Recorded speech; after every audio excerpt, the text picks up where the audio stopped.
Hello everyone, and welcome back to the Sunken Blimp Stage. My name is Matheus, for those who don't know me. And you guys can join me here. I'm in the center of the stage. I know that sometimes you just hear this ominous voice somewhere. So welcome back to the Sunken Blimp Stage. Today we have prepared a casual conversation type of dive live about the different pavilions that we saw at the Expo 2020 in Dubai.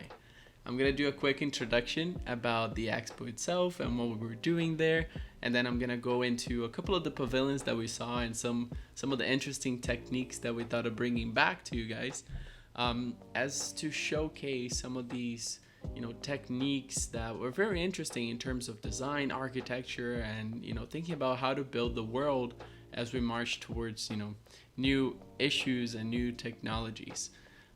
So in March of 2022, this year, we went to visit the Expo in Dubai. So for those that don't know, the Expo is a world fair that happens every 5 years, and basically virtually all countries in the world come together to one city to showcase what they have in terms of culture, in terms of technology, their values, showcasing to the rest of the world what they're thinking about, in terms of design, and what they're preparing for the future of their nation and the future of the planet, right?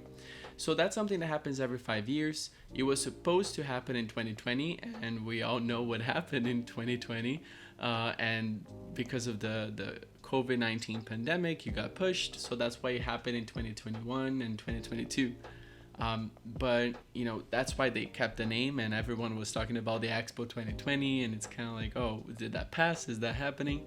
But they decided to keep the name since it is every 5-year tradition, so it wouldn't mess up the whole lineage, right? And even the 2025 Expo, it's gonna be in Osaka, Japan. So that's in like 3 years, 2 years and a half. It's almost there. So basically, the Expo in Dubai was by far the largest that the world has ever seen. There were almost 200 pavilions, if I'm not mistaken. It was absolutely massive. They built an entire city in the middle of the desert, and the whole city was distributed into 3 different main zones, which were the themes for each of the districts. So there was a sustainability district, mobility district, and an opportunity district. And then within those districts, different countries built pavilions to showcase where they were at in terms of technology, etc., within each of those general themes. So the most interesting things, came from generally the sustainability district and how the different countries decided to showcase their sustainable approaches, and how serious they're thinking about sustainability issues. And but not only the technology, right? One thing that we were talking about in a podcast we recorded was actually why this is so interesting, right? Why do people actually come to expos and they share, there's so much investment on an expo itself. And if you think about from the standpoint of architecture and design and technology, this is an investment that each country decides on a particular architect or artist to represent their whole nation with design, right?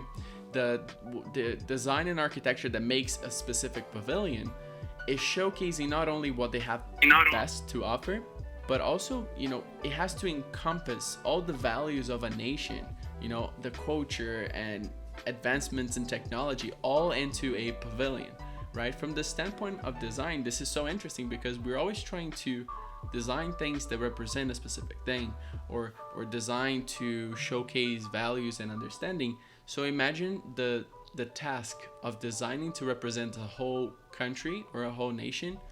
So it's definitely interesting to see the outcomes of those, right? And then in terms of technology, depending on what the country is devoted to developing and devoted to showcasing the world, we could then see the different techniques into building and construction that follows those. So for example, this one expo was very big in sustainability, right? The whole district talking about it. So many different people were deciding how to. Oh, I was muted.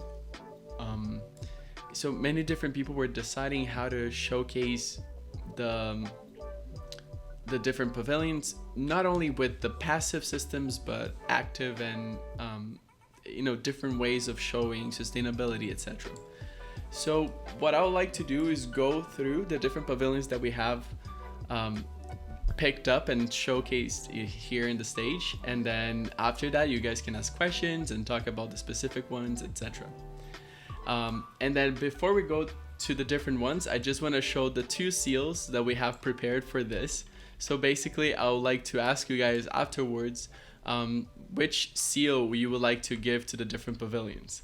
So one of the seals that we have is SAS.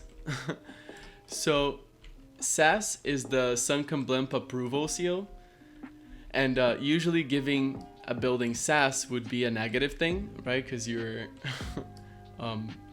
basically talking shit about something. That's what it means to give SAS. But in this case, if we give a building SAS, that means something positive because we are approving as a collective. And then the other seal that we have is props, which usually giving props to something means good, but then in this case, giving props means that we are deciding that the building prioritizes repercussion over potential. So what that means is try to make something Instagrammable and kind of miss the mark on the actual potential of that. So just letting you guys know that in the end, we're going to be kind of talking in an open conversation and giving each of these pavilions either SAS or props. So without further ado, if you guys would like to follow me, I'll get started with the first pavilion, which is the Austria Pavilion. And okay, so getting started, Austria Pavilion, at first, it didn't seem like anything too crazy or too, extraordinary from the outside. It honestly just looked like a bunch of cones, and it is a bunch of cones. But what is the most interesting thing about this is how they used, in a way, ancient techniques to create a building in the middle of the desert, right? Remember, we're in Dubai for this, that was able to cool itself without a single drop of electricity. So the whole building is composed, I believe, from a grid of 30-something different cones. Let me just keep playing this. It's 30-something different cones. Are you guys able to see the video? Or not really?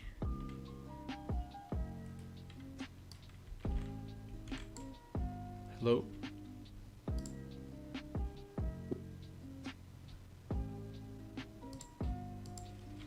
Yeah, I'm not sure if the video is playing. But anyways, there are 30-something different cones in the grid, and they're all intersecting in a way almost like a geometry would, in a Boolean type of command. And then the tall towers, part of the cone, it allows for the hot air to escape, pulling in the cool air, creating negative pressure in that sense. And then it cools the place while it's doing this whole hot air exchange. But then also the whole massiveness of these walls, because of their thickness, it allows to, cool down during the night when the desert is cooler. And then throughout the day, it prevents the building from heating up. So, it's a combination of these techniques that have been happening for thousands of years before we had air conditioning and all. But it showed how we can use those techniques in a more modern way. Bringing the idea of the simplicity in design, and aesthetic qualities that we strive for in modern architecture and design, but still using those techniques. And I think the most interesting thing, right, because the Expo, it's not only about doing it, but how you showcase to the public, right? How do you prove to everyone that this is a technique worth exploring? So how the Austria Pavilion decided to showcase that to people was through projections on the wall. And those projectors were, they were projected on top of drawings that looked like prehistoric caveman drawings. So the diagrams were just so simple, so, rich in how they could explain this system. in a way that, you know, almost seems like it was done millions of years ago or something. And then the projections on the wall was just an enforcer, you know, adding more information, but also showing how the ancient techniques of drawing on the wall and the projection, you know, come together to create something new. The same way that the Austria Pavilion is using the ancient techniques of passive cooling with the modern aesthetic values, you know, to create something that we can use moving forward, you know, to save electricity, to reduce carbon emissions, etc. So yes, that was the most interesting thing from the Austria Pavilion in terms of cooling. And then on the second pavilion that I would like to showcase is completely different, right? Instead of the massiveness and monolithic shells of the Austria Pavilion, this is a building made of air, right? And it was done actually by Architects of Air. They are I'm pretty sure they are British, if I'm not mistaken. And this is a whole pavilion. It wasn't one of the countries, it was one of the temporary exhibitions. But this is you know, bouncy castles that you see in children birthday parties. This is a whole pavilion made of those, made of that material. And the shape itself and the form of the spaces that you go through is basically what creates through tension, right? Through the pressure of the air inside. And this doesn't necessarily have any sustainable impacts in terms of energy or anything. There was heavily a lot of air conditioning put inside, not only to keep the pressure, but to cool it down, because this is all like material that is exposed to the sun in the desert. So you can think how hot it could get. But what is interesting about this is the fluidity of spaces. The ability of a building like this being set up in a day and taken down with so much ease. And if you see this is an attempt of 3D modeling of this, which, you know, even the 3D modeling scanner, the 3D scanner was having trouble understanding the geometry of this.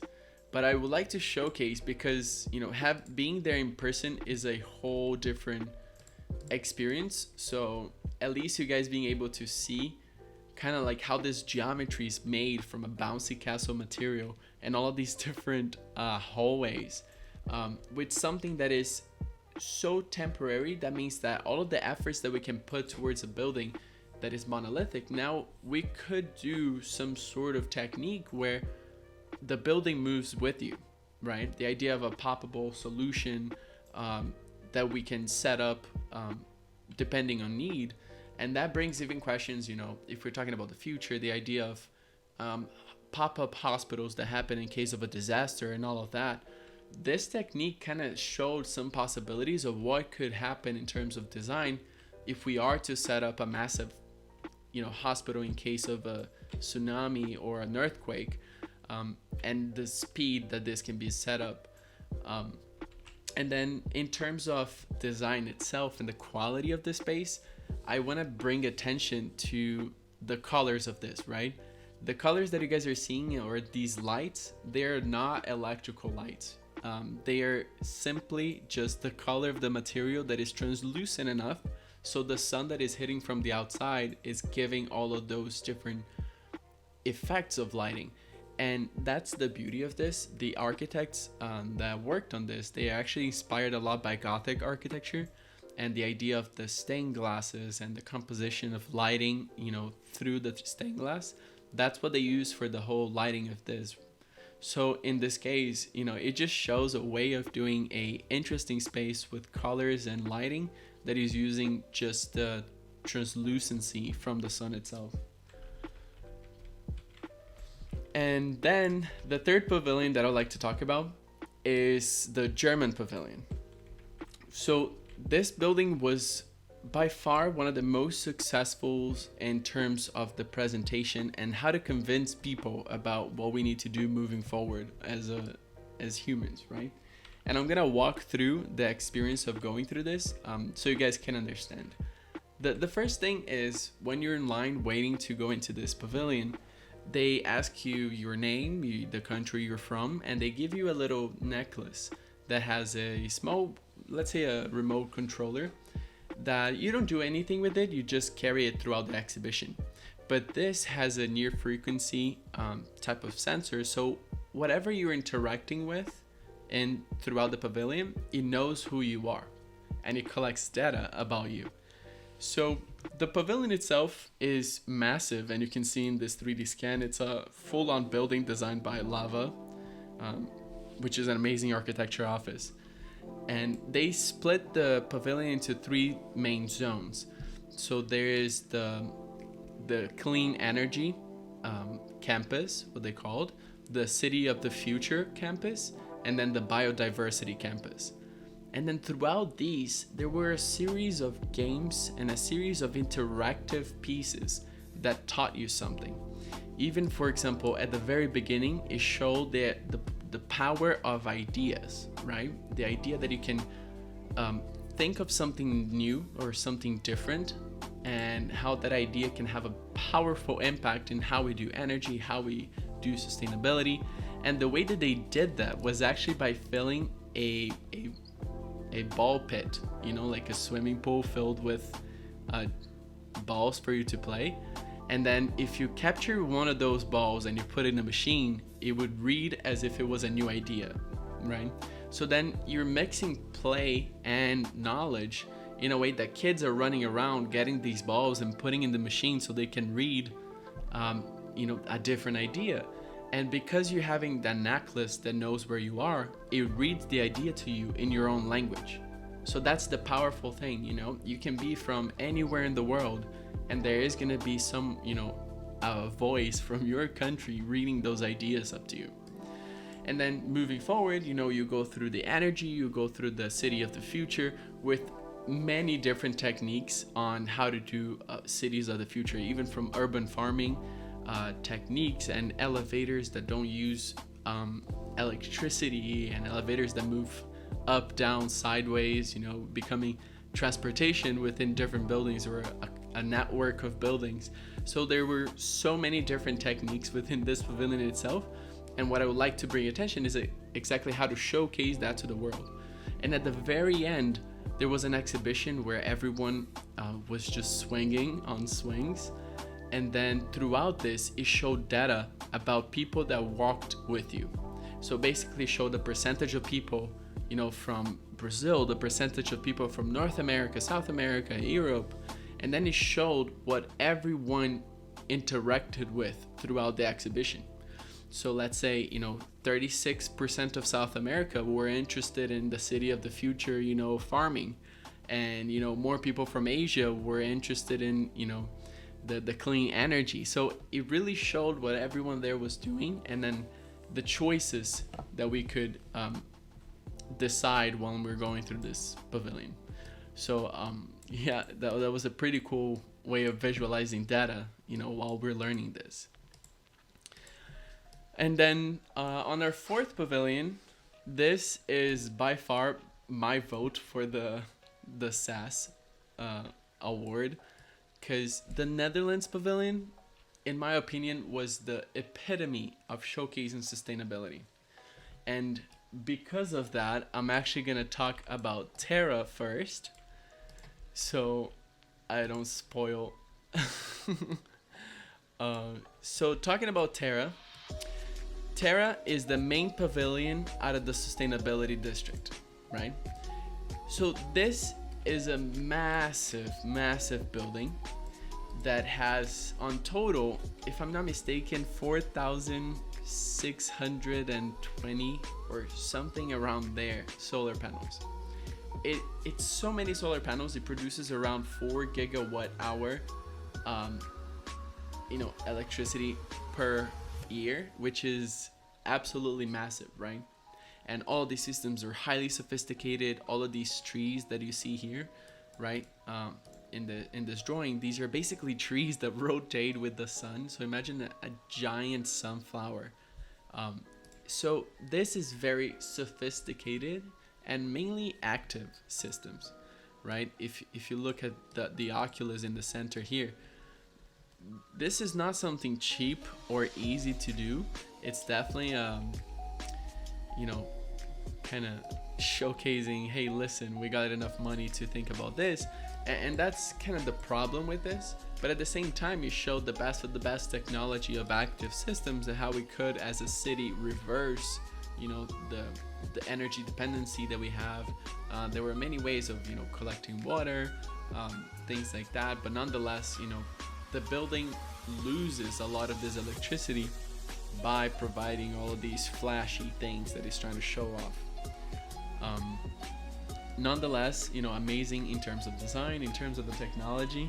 So that's why, we wanted to bring, but in general, talking about the future of living, I do not think that this is necessarily what we're gonna see happening everywhere.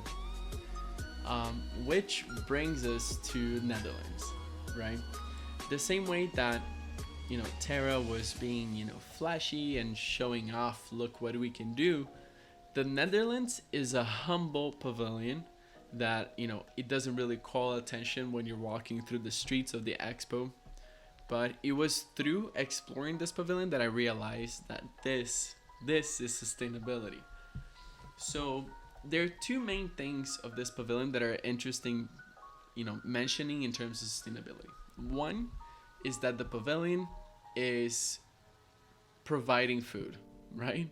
So if you see in this section below or the different images, this cone in the middle of the pavilion is a hydroponic system. So that means that it's farming that is growing food without any soil, only water. It takes in the sun from, during the day for the plants to grow. And then the water it's collecting from the thin air. Literally, all the water collection happening in this building is happening from a system that they called solar glacier. And what that does is that it takes the water from the humidity of the air, and then it converts that with electricity, which they collect with other solar panels, into water. So throughout the night, it's collecting all of the water that it uses throughout the day to water the plants, and then it uses the sun with solar panels to collect the electricity for this, and also to feed the plants with sun. So in the end, this pavilion is producing food without taking anything from the grid. No electricity from the grid, no water from the grid, and in the end, it's only creating, right? It's not consuming. So this was, at least for me, experiencing this, like the epitome of sustainability. Sustainability is about that. It's about creating and not consuming, how we can stop consuming from the world and provide things back. And then the second thing that was really the turn point that made this, blow me away, was the fact that even the architecture of this, the materials used, these are steel sheets used in ship construction, and they were sourced locally in Dubai, and they were just landed for the exhibition. What that means is they borrowed these sheets to build the pavilion, and then after the expo was done, they shipped it back, which literally used very little transportation, very little sourcing, etc. And there was no waste. This building provided no garbage or waste at the end. Everything went back to its original location, and in the net total of this the Expo 2020, it only created food, didn't consume anything. About the solar glacier, the idea of collecting water from the atmosphere. If you guys are interested, we found a couple of articles. Actually, we're trying to get one of the people responsible for this technology to come to the stage as well and talk about it. And if you guys are interested, we can definitely send some more information about these pavilions and each of these techniques. We can talk about the opening as well. And just wanted to showcase a couple of these techniques. If you guys are interested to ask any questions, feel free to. And since we are the ones hosting the dive live, the idea is to open this for everyone. So thank you very much for listening.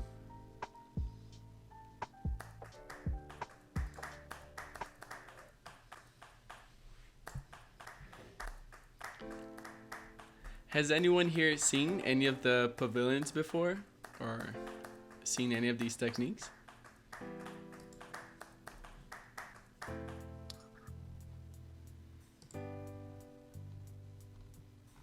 Yeah, well, I haven't seen the pavilion. I'm actually curious on what the materials for the pavilion of the architects affair. What are the materials for these buildings? Because uh, I didn't know it was like a like with air. Yes. What what was the materials So the for this material for pavilion? this, it's well, it's the material used for bouncy castles. I'm pretty sure there is plastic in the composition, definitely almost like a vinyl. Not sure if it's a derivative of it and the specific term for it, but let's find out.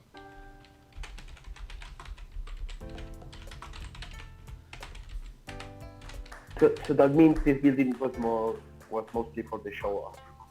Yeah, it's either a PVC or vinyl or nylon material. So yeah, sitting here with these other sustainable buildings, this is definitely not the most sustainable. However, if you make the opposing argument, right, that the amount of construction that you don't need with a building like this, and the idea that you can reutilize this and bring different places and serve many different functions, now you can offset the use of the vinyl, with the idea that you don't need a massive concrete foundation. You don't need all of the rebar and the different materials that goes into typical construction, and this lasts for a very long time and you can bring to different locations as well. So in a way, the use of this and the construction process offsets the carbon footprint of the vinyl itself.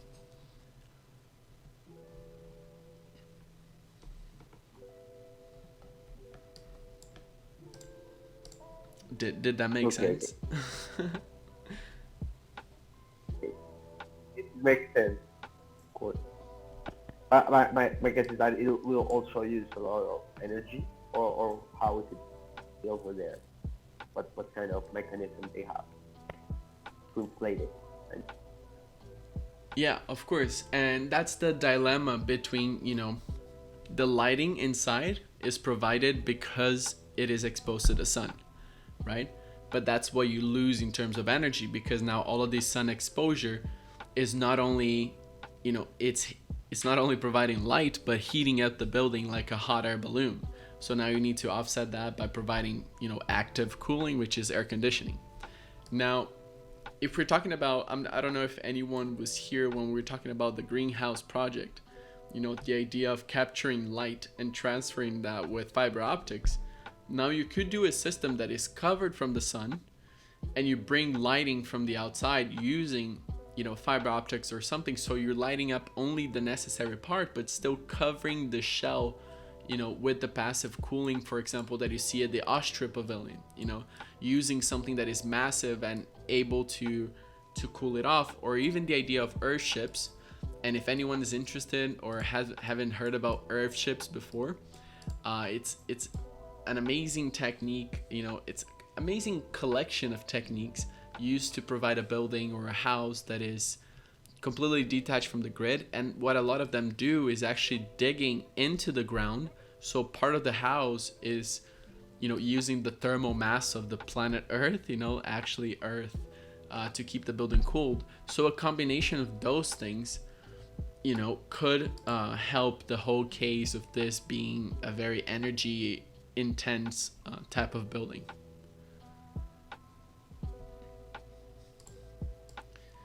And the idea of showcasing different pavilions and different techniques is so people that are watching this or getting inspired can literally, window shop for some techniques from these and using their own projects, right?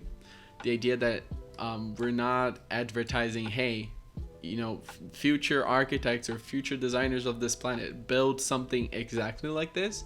It's kind of get inspired by some of these techniques, so you can include that in your own projects in different ways, or choose the best techniques, for something that is an optimal, power baby from all of these together.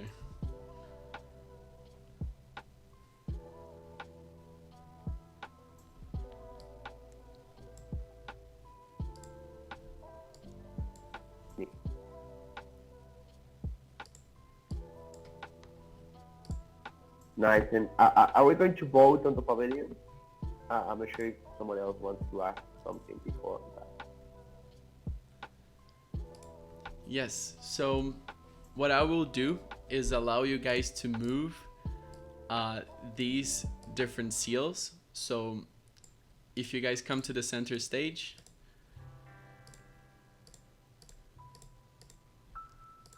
I'm gonna make copies and I'm gonna open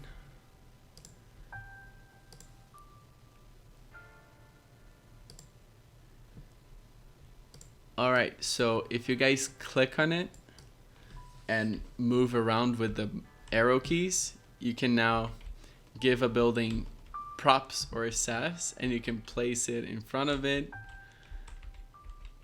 and choose what you think, you know, should receive props or should receive sass. And just as a reminder, giving building sass is good, and giving building props is not the best.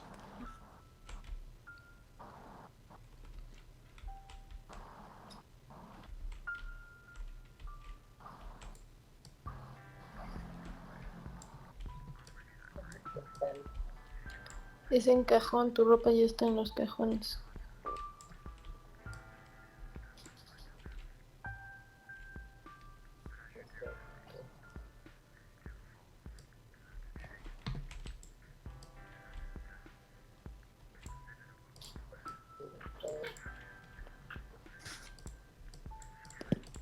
Does anyone have any questions about any of the pavilions or the expo in general?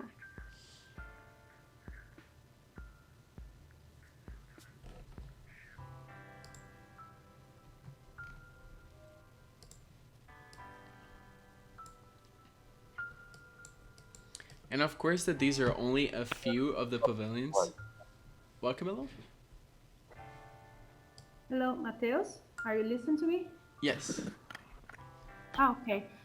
Do you know how many pavilions they had there? The total? So if I'm not mistaken, it was close to 200 pavilions. Were you able to go at all of them? Absolutely not. It was too many. So basically, so I just got the right number. It was 188 countries at the expo.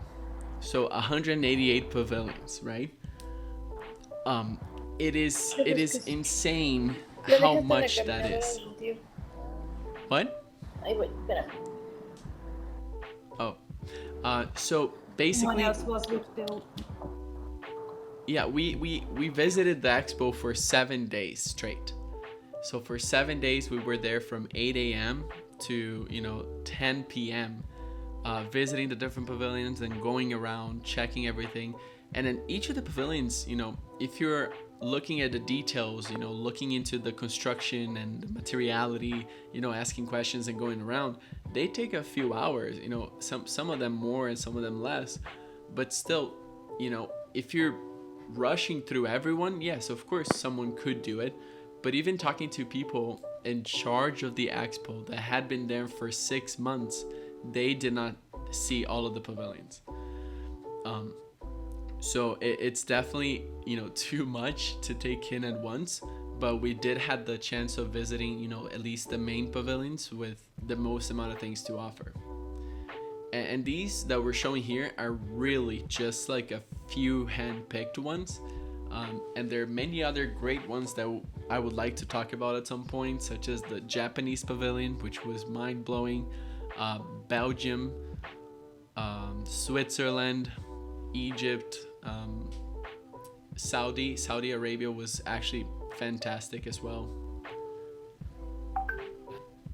Amazing. Are you planning to do some videos explaining about the pavilions? Maybe you can put at YouTube so we can see a little more of what you saw there. Yes, of course. We actually had the footage of this video specifically, and the video was coming close to 2 hours and a half. And we're actually gonna do in sections, so the videos are easier to digest and quick content. But at the same time, it is definitely the type of knowledge that we don't want to just make it dormant. We would like to showcase so it becomes an archive, of different techniques that people can use as inspiration and show that to the community. Sure. Yeah, I think it will be amazing. I would love to see it. Great. Thank you for coming. And I know Thank you're doing a presentation too soon, right? Yes, In Brazil? Portuguese, I guess. In Portuguese? Yes, in Brazil. Yes, I'm sorry, it's going to be in Portuguese. Yeah, so, well, if anyone here speaks Portuguese, you should definitely watch her presentation. And, but what we can do too is have you on stage and you could present the highlights of that presentation as well in English for the community. Okay, who's carrying the tree? That's what happens when we open. When we open for everyone to move things. Well, let's say it's a collaborative remodeling of the stage. Oh, it's really nice. It's amazing. Yeah. The landscaping.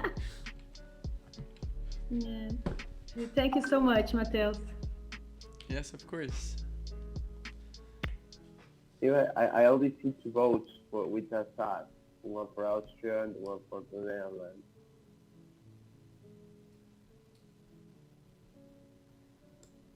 Did everyone vote?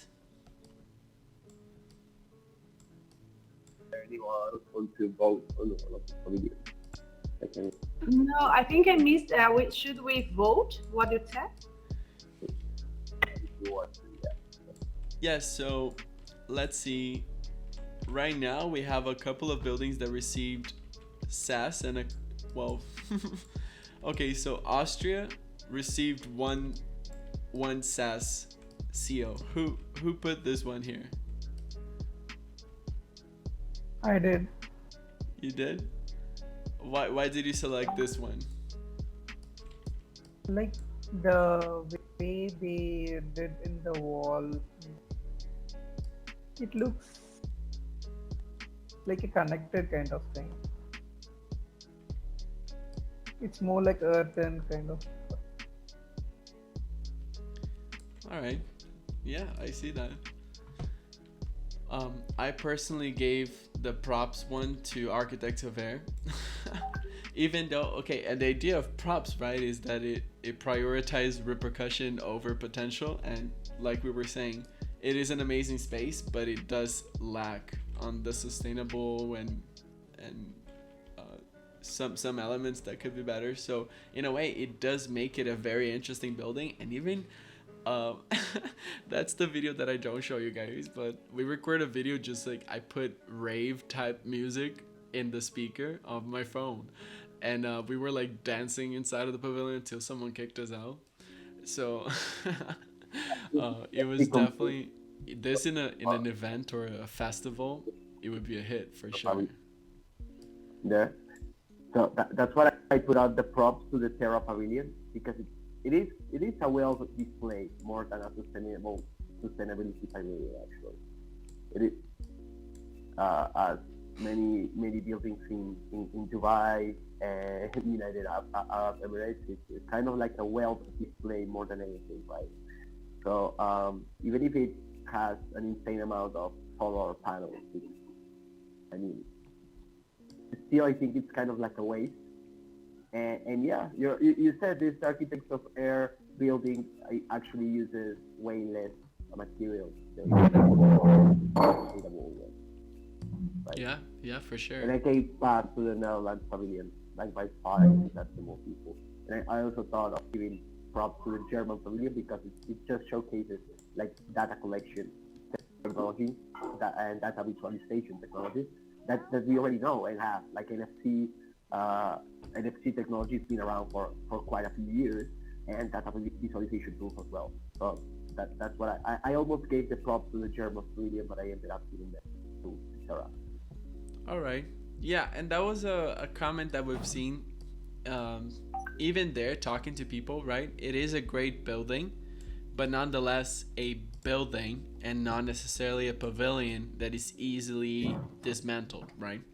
They try to offset that even with they showed a couple of renderings and computational modeling of how this pavilion could be reused. So there's apparently a whole AI system that is able to calculate different structures that are possible with the same structural elements. So if you see, there's a whole parametric, lattice in the German pavilion, and then they calculated all of the things that they could do with all of those pieces. But if you think about modularity, right? This entire lattice structure is made of unique parts. Each part is a different dimension, different height, different length. Wait for the... Sorry, on this way, it lost gonna set to change of some space. Sorry, what?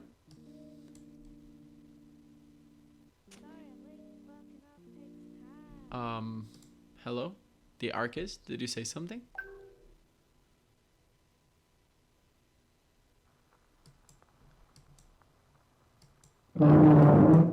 Well, yeah, so that's what I was saying, it kind of lacked in terms of usability in the future, because there's a lot of materials there that are definitely going to waste, the concrete, a building this size, all of the foundation dug into the world and into the earth that is definitely staying, or there's a lot of energy associated with moving this building somewhere else.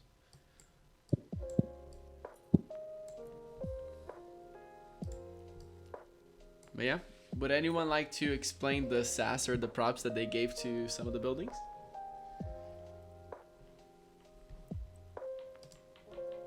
And again, there's no pressure. This is not a studio critique or anything.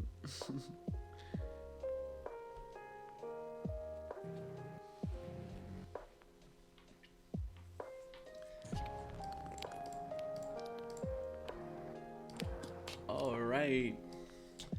Well, guys, if you guys would like to say anything else afterwards as well, if you want to get to know any of the pavilions better, get more information on specific things, let us know on Discord. That we do have an Expo 2020 channel on our Discord, so if you find out something else about this and you would like to share, or if you like to see something else, or make fun of one of these buildings, whatever, you can do so on our Discord. And yeah, thank you so much for being here. This is this is more of a casual dive live that we had prepared, talking about the different pavilions at the Expo. But if anyone has anything else to say, if you would like to present something on the stage, let us know. On our website there is a whole section devoted for applying if you'd like to present a project, present an idea on the Sunken Blimp Stage, as well as we do have some interesting ones coming up. Next week we're gonna have Jake from Spatial, actually one of the people in charge and responsible for this platform that is bringing people from all over the world together in virtual spaces. He's gonna be talking, which is gonna be a very cool how to create this whole metaverse that they're doing. And then on the following week, on the 13th, we're gonna have a very special guest working with music, actually, and we're gonna try to do a very cool presentation with an interactive way of doing music the way he does. He recently did a very cool TikTok with the remix of the Will Smith episode at the Oscars. I'm pretty sure you guys know about that. And he did a very cool remix using the sound. So he's gonna be talking about using culturally applicable music to create his own art. So yeah, I hope you guys are interested in that part of it.